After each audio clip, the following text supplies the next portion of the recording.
one individual in connection with the November 1st I-471 South Daniel Beard Bridge fire. Caitlin Hall, a 24-year-old female, has been charged with 2 felony counts of obstruction of justice. As more information comes available, we will share with interested parties. We anticipate there will be more arrests to follow due to the leads that the Fire Investigation Unit has, and they are actively working on. No further comment at this time as it pertains to this investigation, as it could jeopardize the integrity of this case. I'll take any questions that you might have at this time. Can you say the arrested party's name and spell it for us, please? Yes, the arrested party, Caitlin Hall. That's K-A-I-T-L-E-N-H-A-L-L. 24. Do you have an address or her town? We don't have that information at this time. Chief, what can you tell us about Caitlin Hall, whether she's local or anything about it? Well, we want to be careful about the information that we release because it's very sensitive. There is still an ongoing investigation, and so we want to make sure we don't release any inaccurate information. How long have you been pursuing this all? Well, actually, the investigation leads. We review over thousands of hours of video footage to try to help put all this information together. So it takes time and it's a process, and so we make sure that we want to make sure that we don't compromise this ongoing investigation. Did you find a good video? We're not at liberty to discuss that right now. Can you tell us her specific involvement in the fire?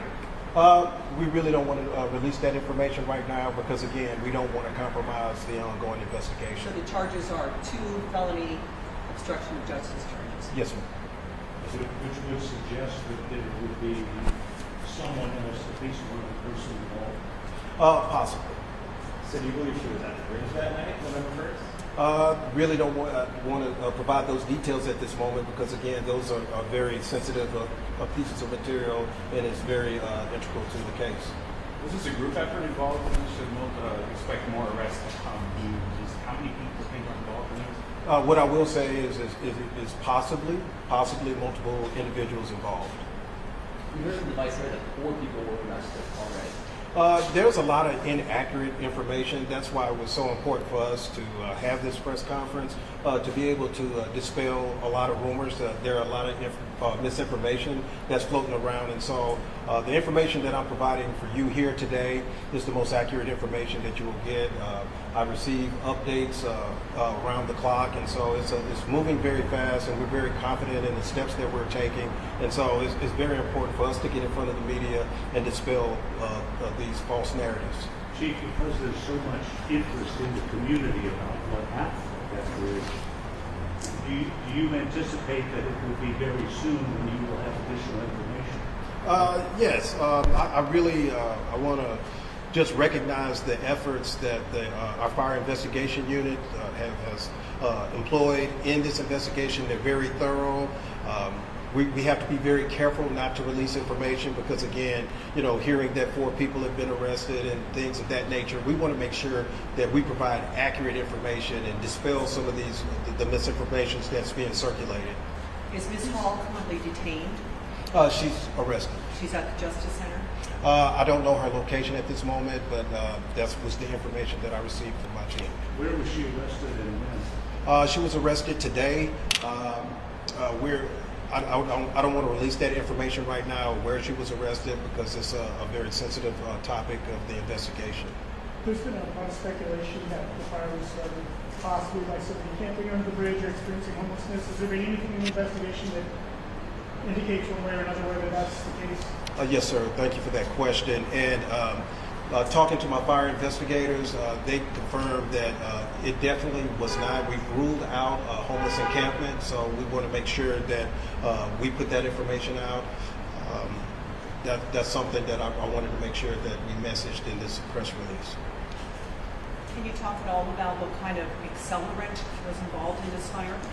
That's a very sensitive topic as well because, again, we do forensics, and so there's a lot of laboratory work, and so we have to make sure that we do our due diligence and gather all the facts surrounding if any accelerants were used. And so once we continue to get that information, that's part of the ongoing investigation.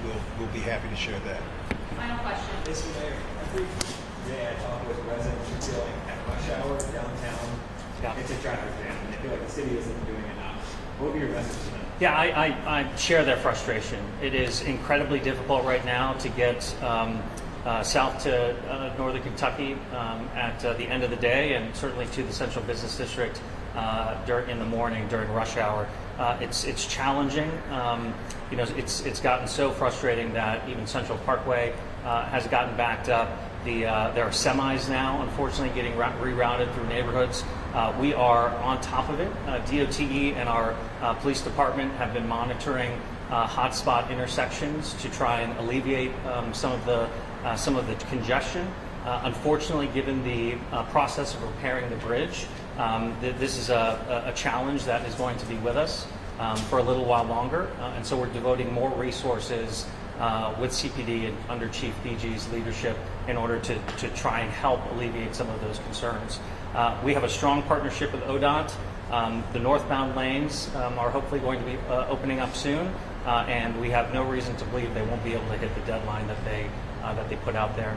I do want to say thank you on behalf of myself and City Manager Long for the incredible work of our fire department and specifically our fire investigators. As the chief mentioned, they have been poring over evidence and videos, hours and hours of evidence that led to today's arrest.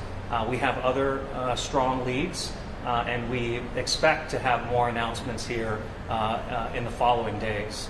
But this is a testament to our public safety employees, their professionalism, their talent, and their commitment to public service. Mayor, Thank you. saying the video led to the arrest of his That's the last question. Let me clarify.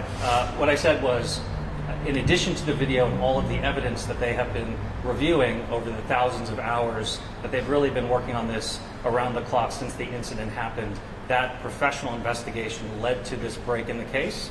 And from this break, we are confident we will be able to apprehend the folks ultimately involved. I do want to reiterate, this is the most accurate and correct information coming from the chief.